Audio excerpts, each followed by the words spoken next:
fatores que interferem na distribuição, a lipossolubilidade, quer dizer, as características físico-químicas da droga, permeabilidade do endotélio capilar, fluxo sanguíneo dos tecidos, ligação à proteína plasmática. Vamos falar um pouquinho especificamente desses outros parâmetros. Propriedade físico-química a gente viu na absorção, então é a mesma ideia.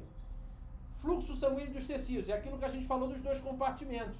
Então, os tecidos que são mais bem perfundidos, como mostra a tabela, então o coração, o fígado, os rins, o cérebro, então eles são mais bem perfundidos, mais rapidamente eles recebem aquela quantidade daquela substância. Então, olha, o plasma tem um pico. Qual é o pico que vem em seguida? O plasma distribui. São os tecidos ricamente vascularizados. Quem recebe mais lentamente? São os tecidos menos vascularizados. Por exemplo, tecido adiposo. Tá?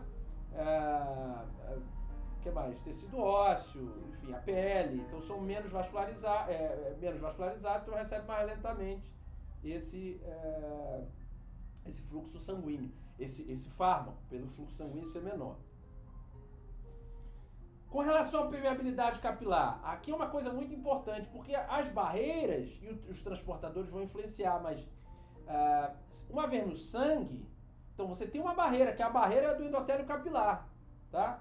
Então, esse endotélio capilar, quando ele é íntegro, ele serve como, ele apresenta uma propriedade de seletividade para o que passa ou não, tá? Então, moléculas, de novo, a característica físico-química da molécula influencia. Pequenas moléculas lipossolúveis, tá? Vão se deslocar por difusão simples. Moléculas hidrossolúveis maiores, aí elas vão ter muita dificuldade, vão depender de poros, transporte facilitado.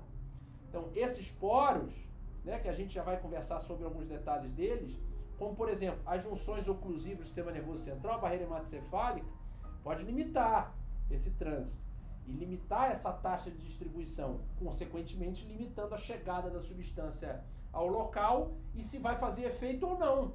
Tem bombas de refluxo, tá? Então vamos seguir aqui, vamos falar delas mais especificamente à frente. Outra característica, ligação à proteína plasmática. Ligou a proteína plasmática, reduz a distribuição, reduz o metabolismo, reduz a excreção. Ele permanece ligado ali e aquela proteína plasmática serve como reservatório.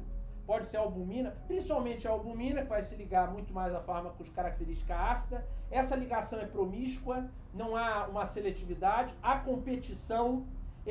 Você pode administrar dois fármacos que têm interação diferente com a albumina, e isso pode alterar a fração livre de um fármaco, com isso aumentando, potencializando um efeito, podendo desencadear um efeito adverso. E a gente tem que ter sempre na cabeça o que a gente viu na parte 1, que é a janela terapêutica. Então, a concentração eficaz que a gente viu é C50. Quer dizer, se tiver uma fração livre aumentada e que não era indicativo para aquela terapêutica, porque houve uma interação à proteína plasmática, isso pode desencadear um efeito tóxico adverso naquele organismo. Então, olha, a albumina, a maior parte das drogas ácidas, alfa-1-glicoproteína ácida, a maior parte das drogas básicas. As patologias que vão interferir com alterações da síntese e a concentração, tanto da albumina quanto da alfa-glicoproteína ácida, vão interferir com a fração livre. Vão interferir com os efeitos do fármaco. O tempo de distribuição, tempo de efeito, pode gerar efeitos tóxicos, tá? Como exemplo, por exemplo, a falência hepática reduz os níveis de albumina, então aumenta a fração de fármaco livre. Se o fármaco, que era administrado numa determinada dose, porque sabe-se que ele se liga muito à albumina, for administrado na mesma dose em alguém que tem uma falência hepática, vai gerar um efeito adverso. Então, quando eu tenho redução da albumina plasmática, por exemplo, eu reduzo a pressão osmótica. Tá certo?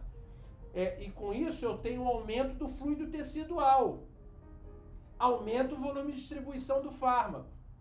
Mesmo para fármacos hidrossolúveis. Gentamicina, methotrexato. Então, olha como é importante essa ligação à proteína plasmática. E a interação. Quer dizer, observa, O fármaco A sozinho, numa dose total, então olha aqui, ó, ele fica, quando eu dou uma dose dele sozinho, uma porção grande dele fica ligado, uma porção pequena dele fica livre.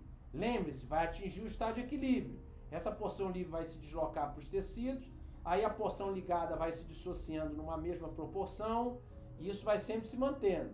Se eu utilizar um fármaco B, que tem afinidade grande, maior, ou uma afinidade razoável pela mesma proteína plasmática que tem o fármaco A, observe o que acontece. O fármaco A passa a ficar uma proporção ligada menor e uma maior proporção livre. Qual é o risco? Efeito adverso. Efeito adverso. Você vai alterar. Ou mesmo efeitos inesperados. Você não tem nem como ver o que vai acontecer aqui.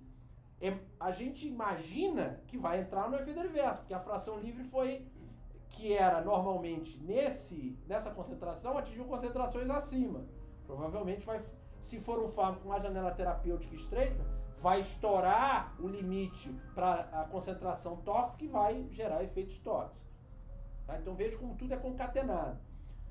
Os fármacos também, assim como se ligam a proteínas plasmáticas, podem se ligar e vão se ligar a peptídeos, vão se ligar a nucleófilos como DNA, RNA e outras organelas dentro da célula, e isso pode gerar acúmulo nos tecidos, interações com os tecidos, igual como acontece com metais pesados, por exemplo, chumbo, rádio. O que acontece com essas moléculas? Interagem com moléculas no interior das células de um determinado tecido e se acumulam ali.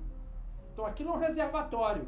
Um exemplo, um fármaco muito lipossolúvel, tá? Ele tem a tendência o tecido adiposo é menos irrigado, o fluxo sanguíneo é menor, recebe mais lentamente. Mas esse fármaco lipossolúvel, quando interagir no tecido adiposo, o tecido adiposo vai servir de reservatório para ele. Tetraciclina em tecido ósseo, mesma coisa. Então, por quê? Porque há um acúmulo naquela região por uma interação química, tá? E vai atingir concentrações elevadas nos tecidos, mais até do que no próprio sangue, tá? E aos poucos aquilo vai sendo liberado, mas bem aos poucos. Então você pode deixar de usar, de se expor àquela substância, mas uma vez nos reservatórios teciduais, aquilo vai mantendo um efeito a longo prazo. Então a dose, por exemplo, de uma droga muito lipossolúvel para um indivíduo obeso é diferente para um indivíduo com peso normal, por exemplo, que tem menos massa adiposa, de tecido adiposo. Tá? Então, os lipossolúveis armazenados no tecido adiposo, por exemplo, o tiopental é um exemplo desses. Ele é muito lipossolúvel. Tá? É um barbitúrio, hipnótico sedativo, penetração alta no sistema nervoso central. Então, ele pode se ligar e ser armazenado no tecido adiposo. E com o passar do tempo, se manter ali e aos poucos, de novo, o equilíbrio sangue-tecido, ele vai, mesmo sendo um tecido menos irrigado, vai se dissociando, vai voltando para o sangue, pode ser de novo distribuído, metabolizado, quer dizer, a coisa, a sequência continua, o caminho continua, e aí mantendo o efeito, gerando o efeito tóxico, até ser completamente eliminado.